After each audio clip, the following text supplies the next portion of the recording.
Hello दोस्तों। आज तो स्टॉक प्रेडिक्शन में आपका स्वागत है। टेक्निकल चार्ट डाटा पॉइंट के ऊपर आधारित इस कार्यक्रम में आने वाले दिन का मैं प्रेडिक्शन बोलता हूं, जिसमें निफ्टी बैंक निफ्टी के लेवल्स होते हैं। लेवल्स यानी सपोर्ट रेजिस्टेंस। आने वाला दिन स्क्रीन रीडिंग के ऊपर, न्यूज़ फ्लो के ऊपर, टेक्निकल डाटा के ऊपर, कैसे रिएक्शन दे सकता है, इन सभी के ऊपर हम लोग डिस्कस करते हैं।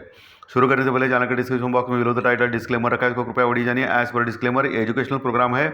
इसके तहत जो भी मैं बोल रहा हूँ ये मेरी पर्सनल राय है, मेरी खुद की राय है। आपके प्रॉफिट या लॉस, लाभ या हानि के लिए मैं और मेरा चैनल जिम्मेदार नहीं रहेंगे, रिस्पॉन्सिबल नहीं रहेंगे, ये नोट करके रखिए। मेरा एस्ट्रो स्टॉक प्रेडिक्शन चैनल सिर्फ और सिर्फ यूट्यूब पे ही अवेलेबल है, बाकी कहीं भी नहीं, ये भी नोट करके रखिए।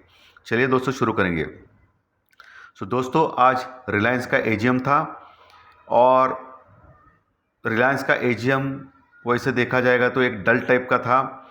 जो सबको पता था वही चीज़ें हो गई, और बाज़ार को इतना पसंद नहीं आया दोस्तों। और इसीलिए रिलायंस का शेयर आखिर में 2-2:30 बजे के बाद ज़्यादा गिरा, 20, 25, 30 रुपए तक गिरा था। बाद में थोड़ा रिकवर हो गया एडजस्टेड क्लोजिंग की वजह से। तो इसके लिए निफ्टी में टोटली कुछ तेज़ी नहीं थी, फ्लैटिश टाइप का, फ्लैट टू पॉजिटिव क्लोज हो गया 40 पॉइंट, 40 पॉइंट प्लस में। लेकिन एक अच्छी बात हो गई, एज पर टेक्निकल 19,300 के ऊपर का क्लोजिंग आवश्यक था निफ्टी के लिए, और वो उसने मिला है दोस्तों। 19,300 के ऊपर का क्लोजिंग बहुत ही अच्छा माना जाएगा निफ्टी का, क्योंकि 19,200 से 250 के बीच में बहुत ही डेंजर है निफ्टी में नीचे दोस्तों। और वही बैंक निफ्टी ने आउट परफॉर्म किया, लगभग 260 पॉइंट प्लस में क्लोज हो गया, ज़बरदस्त गेनिंग, और 44,500 के निकट क्लोज हो गया। हालांकि 44,500 के ऊपर अगर क्लोज होता तो बहुत ही बढ़िया होता था, लेकिन 44,500 के निकट क्लोज होना भी बड़ी बात होती है। और आज मैंने जैसे बोल रहा हूँ 2 दिन से, एचडीएफसी बैंक के ऊपर ध्यान रखना है आपको। एचडीएफसी बैंक लगातार गिर रहा है तो एक शॉर्ट कवरिंग रैली आ सकती है, और आज आपने देखा एचडीएफसी बैंक 15 से 20 रुपये बढ़ गया दोस्तों। लोगों को उसमें अवश्य फ़ायदा हुआ रहेगा।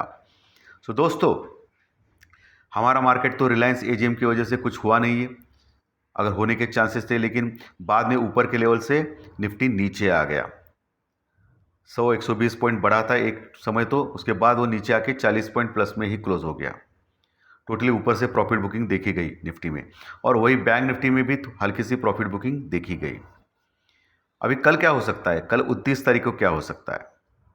जैसे आपको पता है कि Q1 जीडीपी के डाटा आने वाले हैं हमारे अमेरिका के, ओके। तो उसके ऊपर आपकी नज़र होनी चाहिए। कल मंगलवार भी है, फाइनेंशियल निफ्टी का एक्सपायरी का दिन भी है, वोलेटिलिटी हो सकती है कल के दिन। लेकिन अभी कॉल राइटर्स और पुट राइटर्स का मार्केट चल रहा है। कॉल राइटिंग और पुट राइटिंग करके मस्त कमा रहे हैं ये लोग, ऑपरेटर्स बड़े बड़े, क्योंकि कॉल राइटिंग और पुट राइटिंग के लिए ज़्यादा पैसा लगता है। और जो कॉल और पुट ऑप्शन बाय कर रहे हैं उनका पैसा ऑप्शंस के प्रीमियम घटने से बर्बाद हो रहा है। तो ये चीज़ें मार्केट में लगातार हो रही है दोस्तों। एक सीमित दायरे में मार्केट को रखा जाता है जानबूझ के, और उसके ऑप्शंस के प्रीमियम खाए जाते हैं। और ये सेबी को क्यों नहीं दिखता मुझे मालूम नहीं है। ऑप्शंस में जो बाय करते हैं, जो नॉर्मल जो छोटे इन्वेस्टर है, उनका लगातार नुकसान हो रहा है, ये दिखना चाहिए। अगर बाज़ार में 70-80% जो ऑप्शन बाय करते हैं उनको नुकसान हो रहा है, तो इसकी रिस्पॉन्सिबिलिटी किसके पास है, किसके ऊपर है? किसको अपनी सिस्टम स्ट्रांग करनी चाहिए? कुछ नहीं कर पा रहे ये लोग, क्योंकि उनको क्या है, उनको है टैक्सेस, टैक्सेस मिलता है मस्त पैकी, बहुत ही बढ़िया टैक्सेस मिलता है हर ट्रांजैक्शन के ऊपर, बड़े ट्रांजैक्शन के ऊपर। और उनको क्या चाहिए और दूसरा? लेकिन ये सिस्टम पावरफुल करना चाहिए, जिससे एक छोटा इन्वेस्टर जो ऑप्शन में काम करता है, बाय करता है कॉल या पुट, उसके ऑप्शंस के प्रीमियम एक छोटी दायरे में अगर घटते जाएंगे तो वो कैसा बचेगा? उसका तो पूरा ज़ीरो हो जाएगा पैसा। मैं ये नहीं कर रहा हूँ कि ये गलत है कॉल राइटिंग पुट राइटिंग, लेकिन कुछ लिमिट रखो ना भाई। और ये जो ऑप्शंस के प्रीमियम जोर से घटते हैं उसको कुछ पाबंदी होनी चाहिए, क्योंकि सब कुछ आपके पास है, सब कुछ आप कर सकते हो, लेकिन करना चाहिए। ओके, छोटे जो इन्वेस्टर है उनके हित में करना चाहिए सेबी को, ऐसा मुझे लग रहा है दोस्तों। ये मैं बार बार कहता हूँ, लेकिन हमेशा की तरह कुछ नहीं होता, ये अलग बात है। क्योंकि अगर यही चीज़ टीवी पे बोलेंगे, जो आते हैं ना सर्टिफाइड लोग जो है टीवी पे, वो लोग बोलेंगे तो वो अलग होगा, लेकिन हमारे जैसे यूट्यूबर बोलेंगे तो उसके ऊपर ध्यान नहीं जाता है। खैर चलिए, कुछ फ़र्क नहीं पड़ेगा। हर्षद मेहता के काल से ऐसा ही चला आ रहा है मार्केट, और ऐसा ही चलता रहेगा। कितनी भी गवर्नमेंट आए कुछ फ़र्क नहीं पड़ता है मार्केट को। सभी गवर्नमेंट का एक ही है कि इसका इनकम बढ़ाओ, उसका टैक्सेस बढ़ा के उसका फ़ायदा हो, बस बाकी कुछ नहीं है। स्मॉल इन्वेस्टर के हित में जो ऑप्शंस बाय करता है और जो आप ही इसका रिजल्ट देते हो कि 10 में से 9 लोग लॉस में जाते हैं, इसके लिए आपने क्या किया है? कुछ करना चाहिए ना उसके लिए। क्यों नहीं कर सकते हैं? सब कुछ हो सकता है। करने की अगर मनीषा हो, करने की एक जिद हो तो आप कर सकते हो। सेबी भाई जागो, जागो, जागो, ग्राहक नहीं, आप लोग जागो, सेबी वाले जागो, इन्वेस्टर जागो बोल के बोलते हो, और टीवी पे ये लोग बकवास लोग आते हैं सर्टिफाइड लाइसेंस वाले, जो सेबी का लाइसेंस लेके आते हैं और क्या ट्रेडिंग देते हैं, क्या कॉल्स देते हैं उनके उनके कॉल्स कभी चेक किए हैं क्या आपने? 10 में से 7 कॉल गलत होते हैं उनके। कभी चेक किए सर्टिफाइड लाइसेंस जो आपके द्वारा प्राप्त होता है उनको? और जागो इन्वेस्टर जागो बोलने से क्या होता है? ये जो सिस्टम किए हैं ना, उसमें आपको इंप्रूवमेंट करना है। उसके बाद ग्राहक का भला हो, यानी इन्वेस्टर का भला हो सकता है। स्मॉल स्केल, बड़े लोगों के ऊपर सिर्फ ध्यान रख के कुछ फायदा नहीं है, इंडिया नहीं आगे जाएगा। जो छोटे इन्वेस्टर है, स्मॉल इन्वेस्टर है, ऑप्शंस बायर है, उनके ऊपर उनको लॉस ना ज़्यादा ना हो, इसके ऊपर आपको देखना है। फिर इंडिया ऊपर जाएगा, 3 नंबर पे आएगा पूरे वर्ल्ड में। ऐसे ही 3 नंबर के कुछ फायदा नहीं है। बड़े बड़े इंडस्ट्रियल, बड़े बड़े बिजनेसमैन अगर बड़े होते जाएंगे तो अमीरी ज़्यादा रहेगी और गरीबी ज़्यादा रहेगी। क्या फ़ायदा उसका? गरीब लोग ऊपर जाना चाहिए, वो भी अमीर होने चाहिए, ताकि इंडिया की तरक्की हो। कुछ फ़ायदा नहीं आपको, बार बार मैं बोलता हूँ कुछ फ़ायदा नहीं है, कोई सुनता नहीं है। चलिए, व्यर्थ में हम लोग क्यों टेंशन ले। इसलिए मैं हमेशा बोलता हूँ ऑप्शन का बाज़ार बंद कीजिए, अपनी अपनी सर्विस कीजिए और बिजनेस कीजिए। That will be better for you, all of you, okay. और ये बोलने वाला सिर्फ मैं अकेला शख्स हूँ पूरे यूट्यूब पे। सब लोगों की अपने अपने यूट्यूब चैनल की पड़ी है, उनको लगता है ऐसा बोलने से कोई आएगा नहीं, लेकिन मैं अकेला शख्स हूँ जो स्ट्रेट फॉरवर्ड बोलता हूँ कि कोई देखने की ज़रूरत नहीं, जाओ अपने अपने घर, सर्विस जॉब करो, जो भी है आपका बिजनेस करो, पैसे मत बर्बाद करो ऐसे मार्केट में जो टोटली मैनिपुलेटेड मार्केट दिखाई दे रहा है। सीधा सीधा सीधा सीधा दिखाई दे रहा है।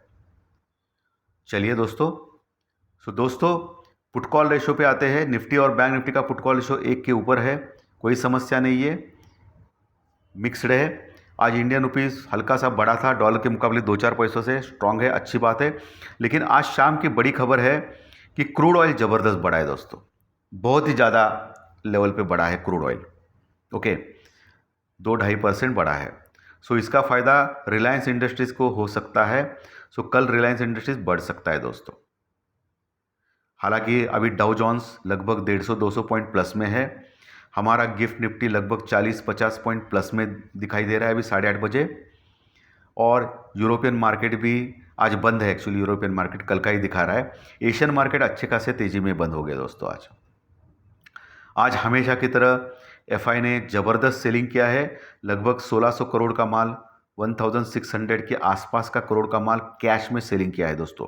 लगातार एफआई बेरिश है इंडिया के ऊपर अभी। सो ये एक समस्या हो सकती है ऊपर जाने के लिए।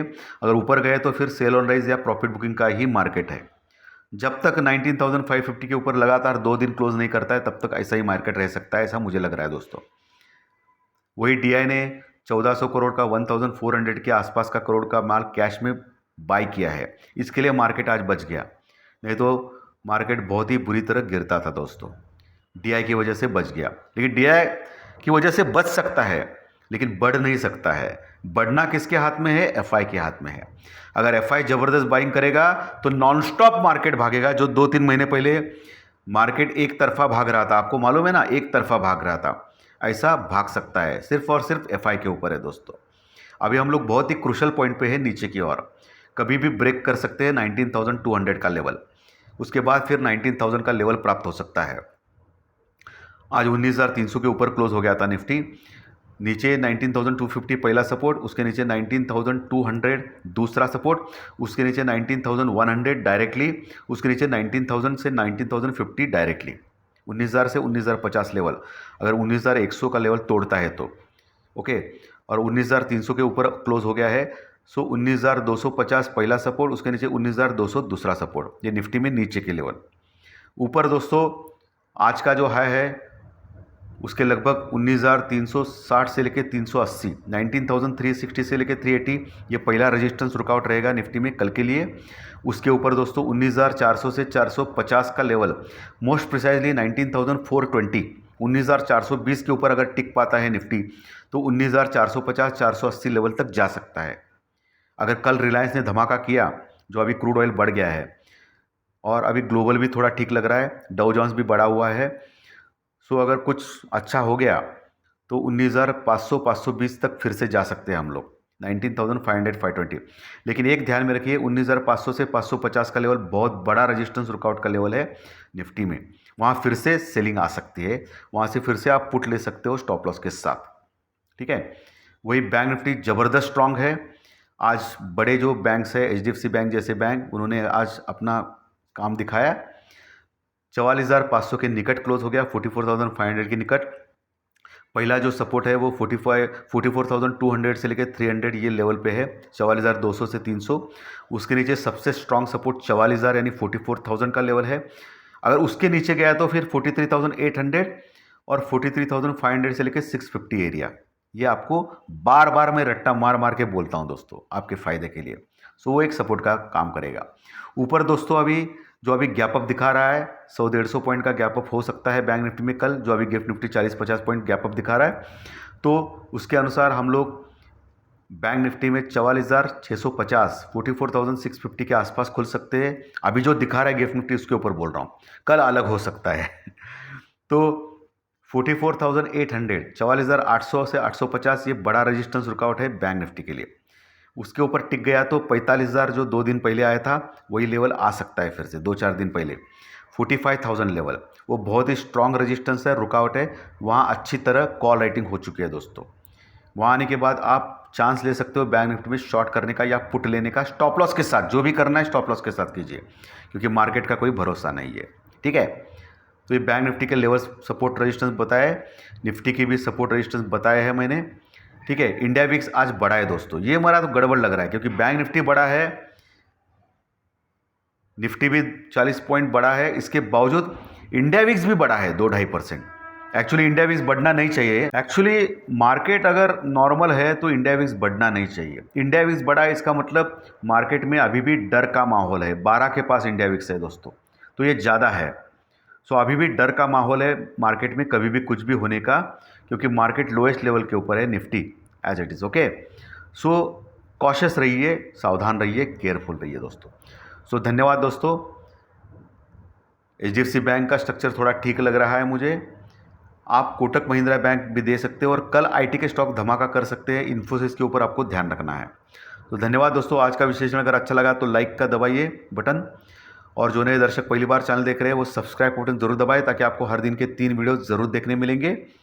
और मैसेज बॉक्स में, कमेंट बॉक्स में ज़रूर कमेंट्स लिखिए दोस्तों। धन्यवाद, फिर मिलेंगे कल सुबह प्री मार्केट रिपोर्ट में 7 बजे। Thank you very much.